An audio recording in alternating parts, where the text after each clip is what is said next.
Hello D students, कैसे हैं? सबको प्रणाम, सलाम, नमस्ते। दोस्त, मैं नवलेश सर आप सभी का स्वागत करता हूं अपने यूट्यूब चैनल पे। और आप देख रहे हैं स्क्रीन पे क्या लिखा है दोस्त, छपै, जो कि आप ही के हिंदी का जो बुक है इसका नाम है दिगंत भाग 2। उसमें हम लोग आज चौथा चैप्टर यानी कि काव्य खंड का चौथा चैप्टर आज हम लोग पढ़ेंगे और लाइन बाय लाइन व्याख्या करेंगे। एक एक लाइन को बढ़िया से समझेंगे ताकि एग्जाम में आपको दिक्कत ना हो और सिर्फ मेरी बातों को सुनकर आप व्याख्या लिख दें, प्रश्न आंसर खूब बढ़िया बना दें। उसके बाद आप ऑब्जेक्टिव क्वेश्चन भी हल कर दें। ठीक है, तो इसके लिए आपको वीडियो देखना पड़ेगा अंत तक। ठीक है दोस्त, तो चलिए शुरू करते हैं। तो मेरे प्यारे छात्र, बिना वक्त को गंवाए मैं एक चीज़ बता दूं कि जो चैप्टर का नाम है उसका नाम है छपै। क्या नाम है दोस्त? छपै। सबसे पहले आपके एग्जाम में पूछा है कि छपै क्या है, तो आप बोला कि सर जी छपै एक छंद है। छपै एक क्या है दोस्त? छपै एक छंद है, इतना बताना है। और एक चीज और चीज बताना है कि यह 6 पंक्तियों का गेय पद है। यही बताना है, यह 6 पंक्तियों का कितना बाबू?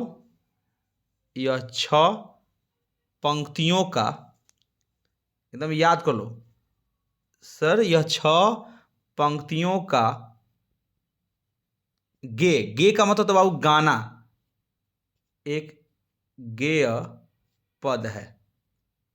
ये ऑब्जेक्टिव पूछा है दोस्त, इसलिए मैंने बता दिया शुरू में कि छपै क्या है भाई साहब। तो कहा सर जी छपै एक छंद है और यह 6 पंक्तियों का गेय पद है, यानी कि इसमें जो भी गीत यानी कि जो जिन कवियों के गीतों के बारे में वर्णन किया गया होगा उनके बारे में कुछ बताया गया होगा, यानी 6 पंक्तियों में लिखा गया हो। कितना बाबू?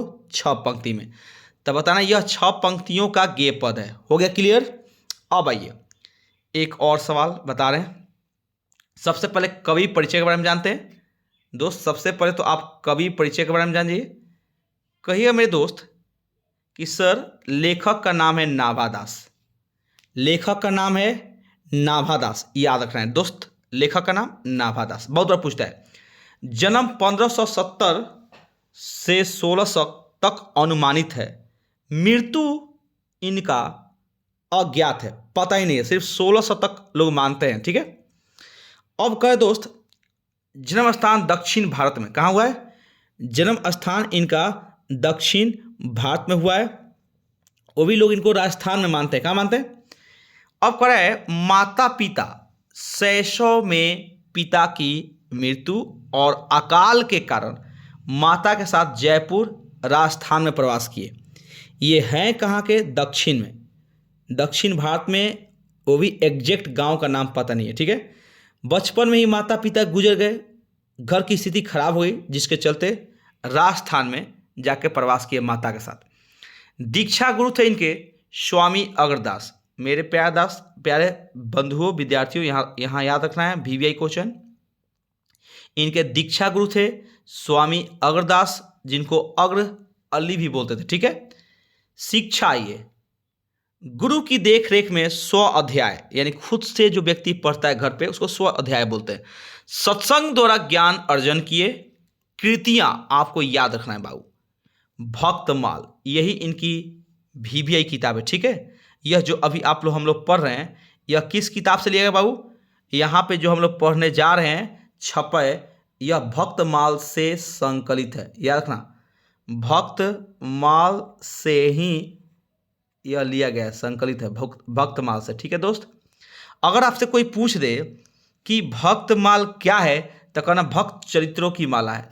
आपके किताब में दिया है, ये टोटल आपके किताब में दिया है कि भक्त चरित्रों की माला है। किताब में दिया है बाबू, देख लेना कि सर यह भक्त चरित्रों की माला है। ठीक है, और गोस्वामी तुलसीदास के समकालीन वैष्णव संप्रदाय में दीक्षित किया गया। अगर पूछ दे कि कौन से संप्रदाय में ये दीक्षित हुए हैं तो क्या बताएंगे बाबू? वैष्णव संप्रदाय। ठीक है, याद रहेगा बाबू। हाँ, एक और चीज पूछेगा कि ये बताइए भक्तमाल किस भाषा में लिखा गया था? कहना सर ब्रज भाषा में। कौन भाषा में? ब्रज भाषा में। कोई दिक्कत? चलिए अब हम लोग पढ़ रहे हैं पहला। तो सबसे पहले मेरे प्यारे छात्र, यहाँ पे छपाई में दो कवियों के बारे में वर्णन किया, यानी कि उन्हीं की बातों को हमारे नाभादास जी अपनी जुबान में, अपनी शब्दों में प्रकट कर रहे हैं। और सबसे पहला व्यक्ति का नाम है कबीर। क्या नाम है दोस्त? कबीर। और यहाँ पे कबीर की वाणी को वो खुद यहाँ प्रस्तुत करते हैं और उनकी बातों को, उनके, ठीक है, उनके यानी कि कबीर दास के माध्यम से नाभादास जी कबीर की वाणी की प्रशंसा कर रहे हैं। देखिए कितना बढ़िया, खूब बढ़िया से पढ़िए बाबू, खूब बढ़िया। यह पहला लाइन है, भक्ति विमुख। ये विमुख बहुत ही इंपॉर्टेंट शब्द है। इसका मतलब होता है मुंह मोड़ना। बाबू मेरे प्यारे छात्र, मुंह मोड़ना होता है, याद रखना है, एक एक शब्द को तोड़ तोड़ के पढ़ना है। भक्ति विमुख यानी भक्ति से जो, जे मीन्स वह, जे मीन्स का तब वह माने जो कोई, वह मान लो या जो कोई, तो जो कोई भक्ति से मुंह को मोड़ लेता है। ये कबीर जी की वाणी को नाभादास जी प्रकट कर रहे हैं, ठीक है। धर्म सो, ध्यान रखिए, सो सब धर्म करी गए। गाय, यहाँ पे गाय शब्द है, गए नहीं गाय। कितना बढ़िया शब्द है। करी यहाँ पे गलती से लिखा गया है, करी मीन्स करना। अब कह रहा है जो व्यक्ति धर्म से मुंह मोड़ता है बाबू, वह सब उनका धर्म करी गए, यानी जितना भी वो काम धरती पे किए हैं सब बेकार हो गया। योग, चाहे आप योग किए हैं, यहां ध्यान दीजिए, चाहे आप योग कर लें या यज्ञ या व्रत या दान या भजन बीनू तुक्ष दिखाए, ये सब चीज जो व्यक्ति भक्ति से मुख को मोड़ लेता है, भक्ति से अपना ध्यान हटा लेता है, ये सब उनके सामने तुक्ष दिखाई पड़ते हैं। कितना बढ़िया कबीर जी बोलते थे। कबीर की वाणी को नाभादास जी प्रकट कर रहे हैं। हम चाहे तो आपको यहाँ पे एक्सप्लेन करके दिखा सकते हैं। प्रस्तुत पंक्तियाँ, यहाँ देखो कितना अच्छा बात लिखा है। प्रस्तुत पंक्तियाँ नाभादास द्वारा रचित भक्त माल से उद्धृत है, यानी भक्त माल से ली गई है, जिसके माध्यम से नाभादास ने कबीर वाणी की विशेषता पर प्रकाश डाला। इतना याद रखना है। एक चीज पूछेगा कि छपाई में किन दो कवियों के बारे में वर्णन किया गया है, तो आप जरूर बताएं सर, कबीर के बारे में और सूरदास के बारे में। मेरे प्यारे छात्र, अगर एग्जाम में पूछ दे कि छपाई चैप्टर में किन दो कवियों के बारे में वर्णन किया गया है, तो कबीर और सूरदास। तो यहाँ पे क्या कह रहे हैं, सूरदास की, सॉरी, कबीर की वाणी में नाभादास क्या प्रकाश डाले, यहां सुनिएगा, बहुत ही वीवीआई है। अब इस लाइन में मेरे प्यारे छात्र, कवि कहते हैं कि जो व्यक्ति भक्ति से विमुख हो जाता है, यानी भक्ति से अलग हो जाता है, मुंह मोड़ लेता है, भक्ति की तरफ ध्यान नहीं देता है, वह अधर्म में लिप्त व्यक्तियों की तरह कार्य करता है। यानी उसको समझ में नहीं आता है क्या सही है क्या गलत है। उसका योग, यज्ञ, उसका व्रत, दान, भजन, बीनू सब तुच्छ दिखाए। कबीर ने भक्ति के अतिरिक्त अन्य सभी क्रियाओं जैसे योग, यज्ञ, व्रत, दान, भजन सभी को तुच्छ कहा है, यानी सब नीचे हैं। भक्ति के सामने इनकी कोई वैल्यू नहीं है। आप भक्त बनो, आप दिल से पूजा करो, आप इन सब को दिखावा मत करो कि गांव में आप अष्टजाम करा रहे हैं और 50 चोंगा बांध दिए और 200 लोगों को खिला दिए और भक्ति के बारे में जीरो ज्ञान है, कुछ नहीं ज्ञान है, तो यह दोस्त पूजा नहीं करते इसको, ठीक है। व्रत कर रहे हैं, दिन भर टाइम देख रहे हैं कब जल्दी टाइम हो जाए, खाना खा ले, यह व्रत नहीं होता है। दान देकर गाली देने लगे, ये दान नहीं होता है। भजन कर रहे हैं और उसी में दोस्त किसी का सिकवा गिला कर रहे हैं, यानी कि आप ओरिजिनल भक्त नहीं है। अब देखते हैं दूसरा, ठीक है। इस शब्द पर ध्यान देंगे दोस्त, कह रहा है कि हिंदू, थोड़ा सा बाबू ध्यान देंगे इस लाइन पे, हिंदू तुरक। अब हिंदू को बोलते हैं, तुरक मुसलमान को बोलते हैं, ठीक है। हिंदू तुरक मुस्लिम को बोलते हैं। और प्रमाण में सबूत होता है।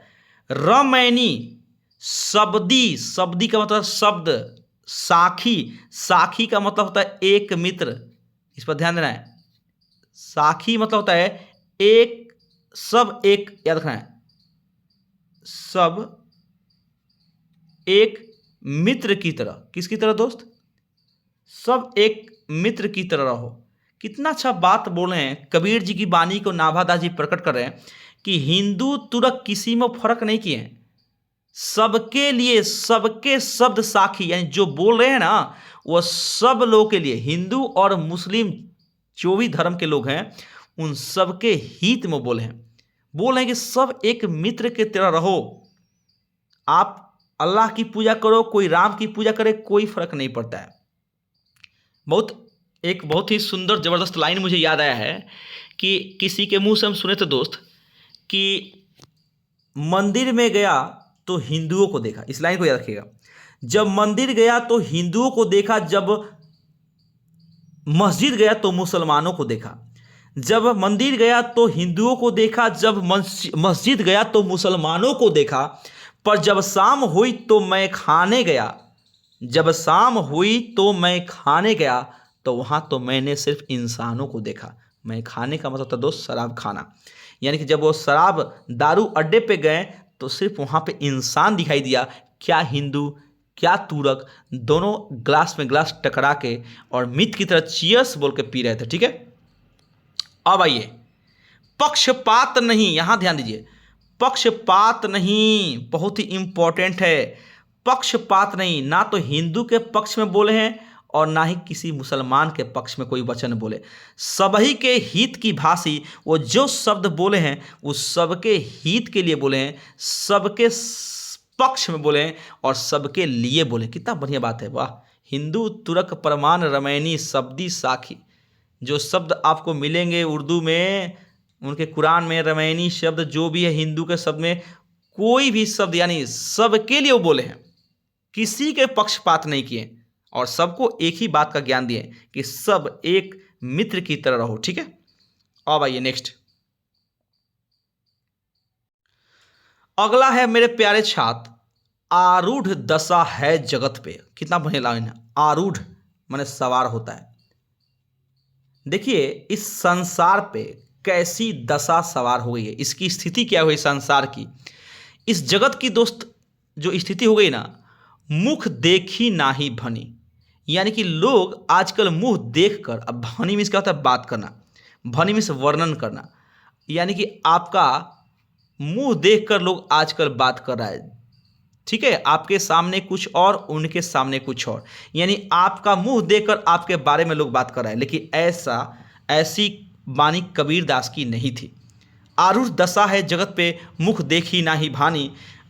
कबीर कानी राखी नहीं, वर्णो श्रम सठ दर्शनी। यहाँ याद रखिएगा, वर्णो आश्रम सठ दर्शनी। कितना बढ़िया बात रख रहा है कि इस जगत की ऐसी स्थिति हो चुकी है, इतनी हालात खराब हुए दोस्त कि लोग आजकल मुंह पर यानी इंसान के चेहरा देखकर बात कर रहे हैं। गरीब के सामने पता नहीं उसको गाली भी दे रहे हैं, वही कोई बलवान शत्रु सामने खड़ा है तो मुंह देकर जी सर यस सर लोग बोलते हैं।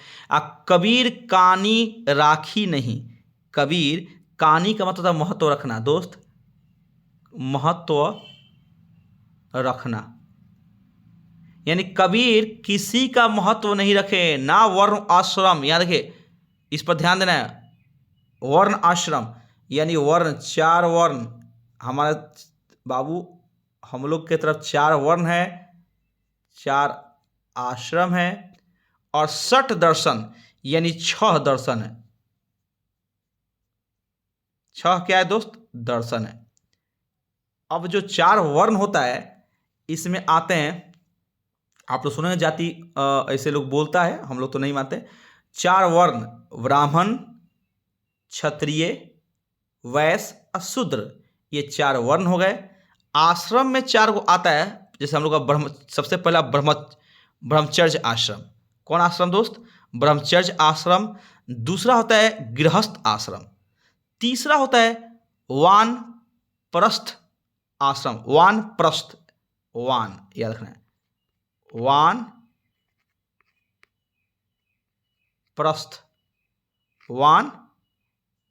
आश्रम। ठीक है, और चौथा हो गया संन्यास आश्रम। याद कर लीजिए, पहला ब्रह्मचर्य आश्रम, दूसरा गृहस्थ आश्रम, तीसरा वानप्रस्थ आश्रम और चौथा संन्यास आश्रम। ठीक है, अब होता है सठ दर्शन, 6 दर्शन होता है। 6 दर्शन होता है, सबसे पहले सांख्य दर्शन, सांख्य दर्शन होता है। ठीक है दोस्त, दूसरा होता है योग दर्शन, तीसरा न्याय दर्शन, चौथा वैशेषिक दर्शन, 5वां मीमांसा और वेदांत, ये दर्शन है, इनमें से किसी की महत्व को नहीं रखते हैं कबीर जी। आया समझ में? आप चाहें तो यहाँ पे आप इसकी व्याख्या देख सकते हैं। प्रस्तुत पंक्तियां नाभादास द्वारा रचित भक्तमाल से उद्धृत है। उद्धृत थोड़ा गलती हो गया, आप यहाँ पे उद्धत कर दिया, उद्धृत कर देना। जिसके माध्यम से नाभादास ने कबीर वाणी की विशेषता पर प्रकाश डाला है। अब इसको आप व्याख्या के रूप में बोल सकते हैं।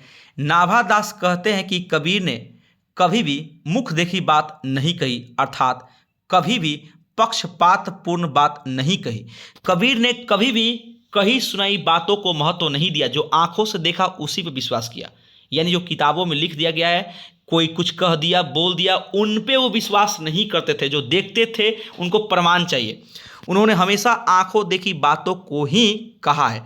कबीर ने 4 वर्ण, 4 आश्रम, 6 दर्शन, किसी की आनी कानी नहीं की, यानी किसी के महत्व के बारे में नहीं कहा, अर्थात किसी की भी महत्व नहीं दिया। दूसरा जो हम नहीं पढ़े थे बाबू, आप यहाँ पे व्याख्या, नाभादास कहते हैं कबीर ने हमेशा हिंदू और मुसलमान को प्रमाण और सिद्धांत की बात कही है। हो सकता है व्याख्या शायद नहीं बताए थे। कबीर ने कभी भी पक्षपात नहीं किया, उन्होंने हमेशा सबके हित की बात कही है। ठीक है, अब हम लोग चल रहे हैं चौथा में दोस्त, यहाँ पढ़ेंगे।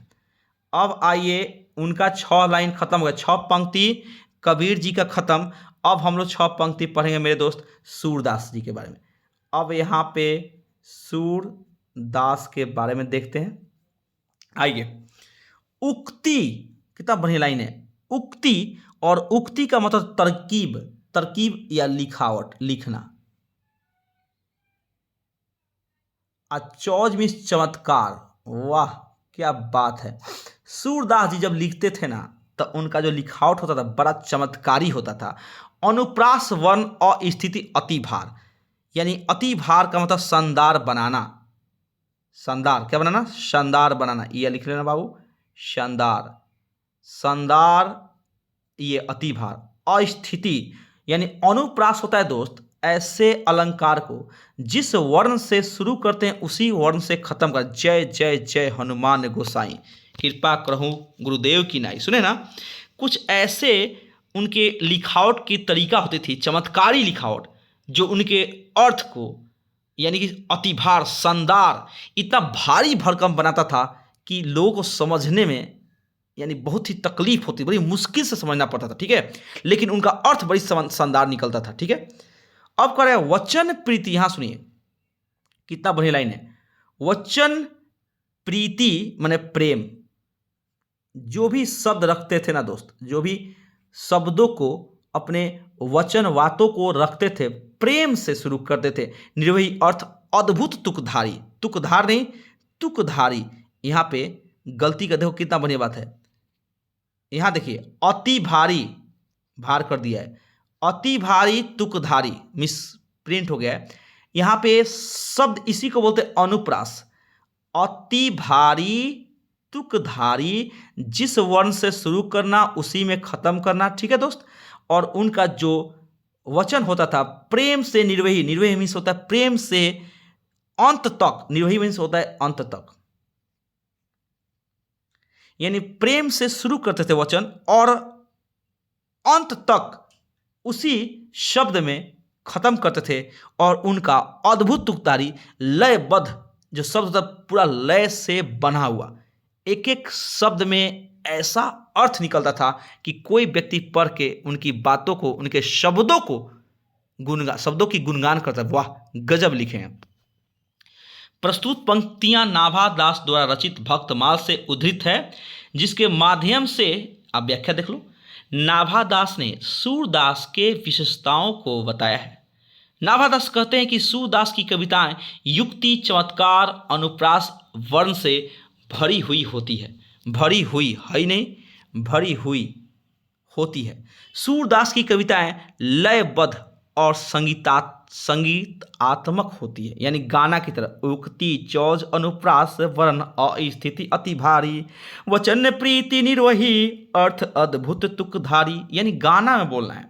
सूरदास अपनी कविता की शुरुआत जिन प्रेम भरी वचनों से करते हैं उसका अंत भी उन्हीं वचनों से करते हैं। अभी आपको बताए थे, ये सूरदास की कहानी है। ओके दोस्त, अब आइए सूरदास की दूसरा, यानी लिखे हैं नाभादास, उन्हीं की बातों को उन्हीं की शब्दों में बोल रहे हैं।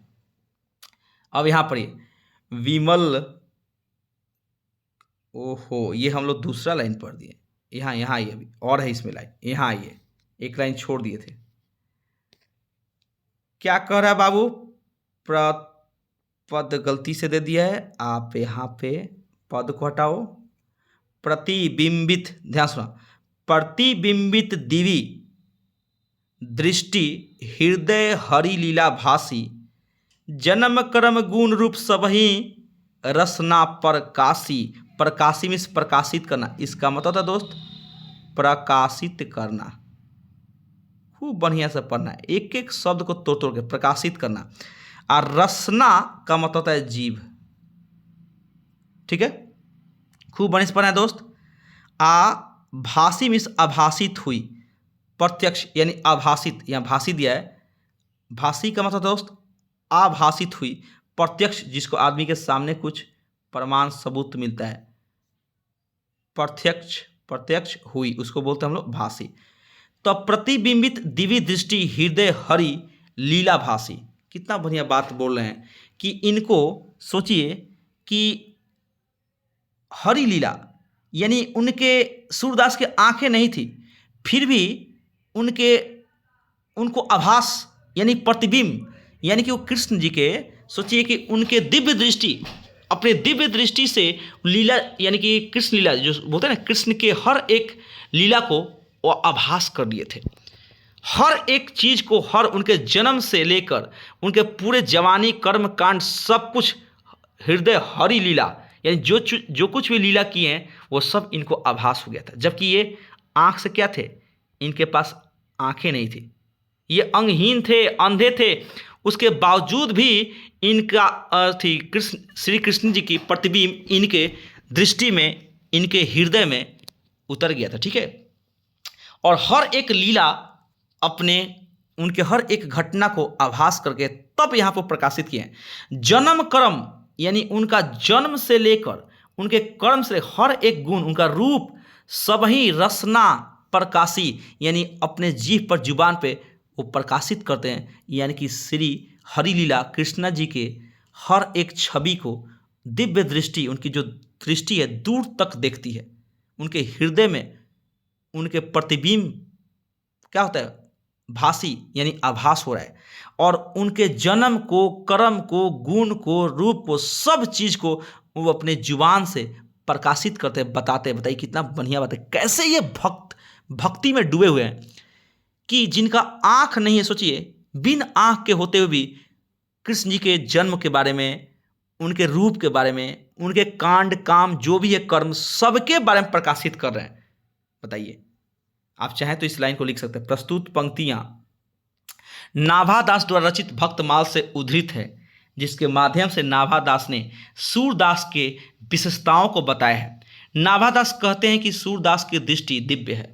सूरदास ने अपनी कविताओं में श्री कृष्ण की लीला का वर्णन किया है। सूरदास ने प्रभु के जन्म कर्म गुण रूप सभी को अपनी दिव्य दृष्टि से देखकर अपने वचनों में प्रकाशित किया है। कोई दिक्कत?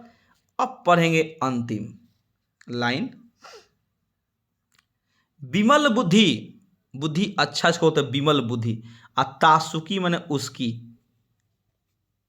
जो यह गुण सर्वणनिक धरे। कितना बढ़िया लाइन है बुआ। श्रवणी माने कानों में, सुनना, कानों में, इस पर ध्यान दीजिए।